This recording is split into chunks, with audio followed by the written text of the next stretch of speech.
If you've ever felt like the whole world was working against you, like no matter how much good you did or what you said, somebody was going to take it and show it in a negative light so that others would think evil about you.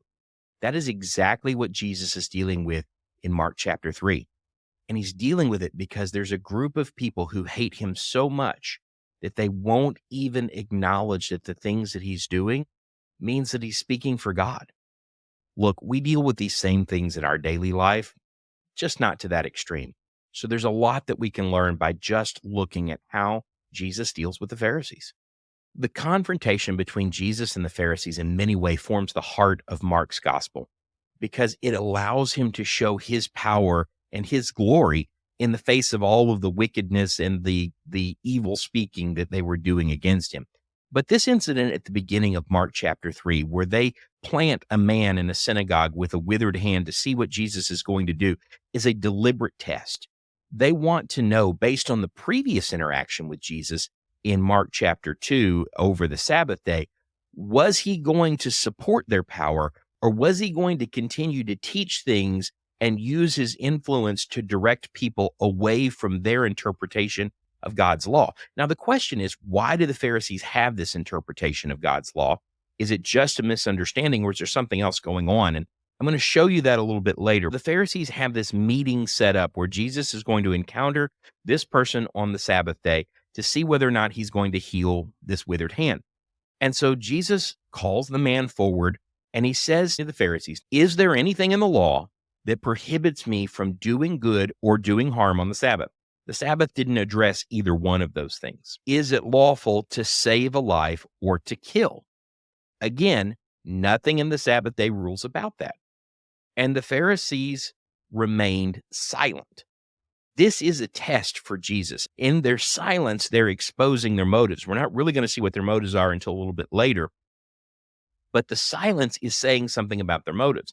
The text shows us that Jesus has two reactions, and we're going to talk more about these reactions in just a moment because it's the same reactions that you and I feel. But it says that he was angry and then he was grieved. They're wanting to see whether or not he's going to support them in their power. Even though they can't deny that Jesus is from God, they still want to be in the place of authorities. He's been a problem since the Sermon on the Mount because he didn't teach as one of the scribes or the Pharisees. He taught as one who had authority. And he specifically, if you think back to Matthew chapter 5, and I might even make a Matthew 5 note here, verse 21, he specifically talked about the righteousness of the scribes and Pharisees, that if you didn't practice a righteousness that was better than theirs, you wouldn't enter the kingdom of heaven. And so that's an important note here, is that there's no genuine desire to please God. Their righteousness is about their glory. It's about their power and their gain. In fact, we often mistake the Pharisees today as being a very legalistic people. They were religious leaders who had built their life around telling others what to do. That was their power. That was where their respect came from. And Jesus presented an opposition to that. How Jesus handles this tells us something about how we can respond to these same kinds of challenges. I mentioned earlier that Jesus specifically had two reactions. That number one, he was angry and he was also grieved, but he wasn't just sad. He was sad because of the hardness of their hearts. They weren't teaching the law of God in a way that brought men to God. They were teaching the law in a way that they became the conduit for what God wanted people to know. And that's what created the hardness of heart. You have these people who in Matthew 23, Jesus says, has seated themselves in the seat of Moses. So they've made themselves judges and teachers according to the law, which wasn't a position God gave them, but that's how the people saw them. And they were using those positions to enrich themselves. Jesus heals the hand of this man, and he doesn't really say anything else. He's just experiencing these emotions because he knows the hardness of their heart, but he still shows the mercy and the goodness of God.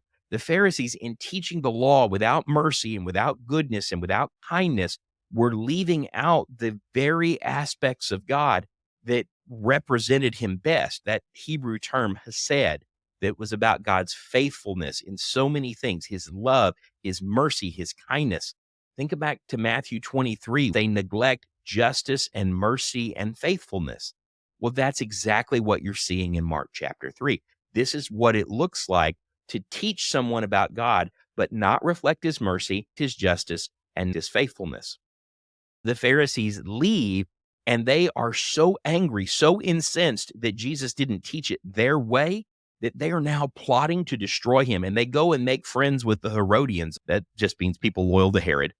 And they began looking for ways to destroy Jesus. Jesus felt anger and he felt grief because he was really following his Father.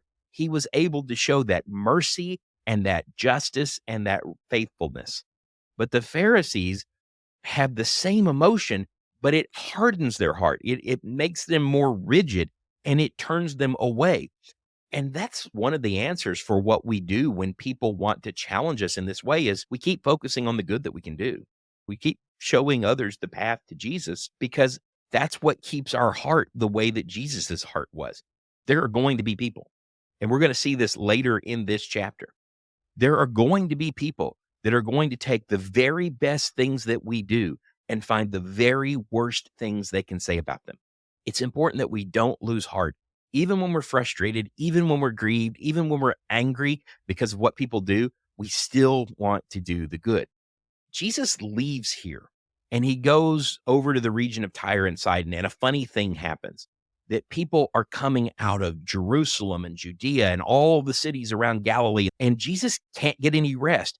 The crowd following him is so large that he even has to tell the disciples, look, have a boat ready because I may need to sit in the boat and teach people. That they were just teeming masses. There's even these demon-possessed people that are coming out, and I want you to see this in the text. And Jesus is casting out these demons, and as he's casting out these demons and healing these other afflictions, the demons are crying out, you are the Son of God. Now, I know that doesn't say Son of Man, but I would go ahead and make a Daniel 7 reference there because that has to do with the authority of which Jesus is doing this. So if you got that journaling, whether you bought the whole set or just the one that's the Gospel of Mark, if you got the journaling Bibles, I would definitely write this down and explore this subject a little more because it's really going to be a big one in the Gospel of Mark. And Jesus is warning them, it says earnestly, not to say those things as he's casting them out. He doesn't need any more negativity surrounding this or any more invitation for the Pharisees to think evil about him or spread evil about him. But of course, we know that's going to happen. You're going to see it in just a minute. The next thing that we see in Mark chapter 3 is the calling of the apostles. I'm not going to spend any time on that today. We saw it in Matthew. We're going to see it again in Luke. He goes to Nazareth, and the people are still following him. Not just the 12 apostles, mind you, but apparently this entire crowd that has come from Jerusalem and Judea, they're coming to Nazareth. And the people in Nazareth are a little bit concerned by this. Here's Jesus, and he's showing up with this group of people that is getting larger and larger as people are wanting him to heal them. They're sitting around listening to him teach the law, which is not something that Jesus is schooled in, and they think he's lost his mind. Well, who would show up to help them with that thought but the scribes? They come up all the way from Jerusalem to accuse Jesus. They're saying exactly what they said in Matthew 12, that he is casting out demons by the ruler of the demons. How's Jesus going to respond to this? This is the bigger challenge than just sitting and waiting to see, is he going to heal on the Sabbath day or not? They're throwing down the gauntlet here. They're saying that Jesus is only able to do this because he is in league with Satan. Well, there's some things he could do. He could certainly rebuke them very sternly. He does in Matthew 23, but Jesus calls the people to him. He begins, Mark says, to tell them a parable about a house that's divided against itself can't stand, and that I can't be doing this by Satan because then Satan is working against Satan. And he turns to the Pharisees and the scribes, and he begins to talk about the sin of blasphemy. Jesus could take this very personally, that they had wounded him. But the thing that really wounds him is that they are blaspheming against the power by which he's doing these things, which means they can look at this and see that Jesus can only do this by the Spirit of God. And they're choosing to give credit to Satan. And Jesus says, there's no cure for this. There's no forgiveness of this sin. This heart is too hardened. It's too far gone. There's no way to come back. If you can look at the good that I'm doing that you know there's no explanation for, you're not doubting it. You're not saying, I don't know whether that's a real miracle or not. You're saying, oh, yeah, it's absolutely a real miracle. And I'll tell you who gets the credit for healing you. I'll tell you who gets the credit for casting out your demon, Satan. Jesus says, you get to that point, you're done. There's nothing I can do for you. Others may judge us, but God knows what our motives are. God sees whether or not we are doing righteous things for righteous reasons. And if we're doing righteous things for righteous reasons, God will take care of those who are judging with unrighteous judgment. And that's really the fourth thing that we can take away from Mark chapter 3. There's one last thing that happens in Mark chapter 3, and that is Jesus's mother and brothers show up. They have undoubtedly been drawn because the whole village is in an uproar and they're talking about arresting Jesus for what he's doing. His mother and his brothers show up to talk to him. Now, we know from John's gospel, which we'll get to in a few weeks, that Jesus's brothers did not get along with him. They did not like his ministry. They did not like anything he was doing. But here we see that even Mary is concerned about what Jesus is doing.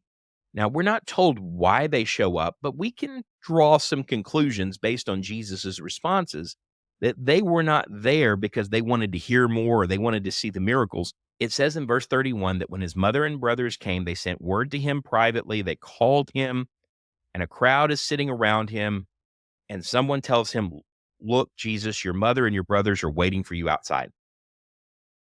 And he said to them, who are my mother and my brothers? Looking about at those who were sitting around him, he said, behold, my mother and my brothers, for whoever does the will of God, he is my brother and sister and mother.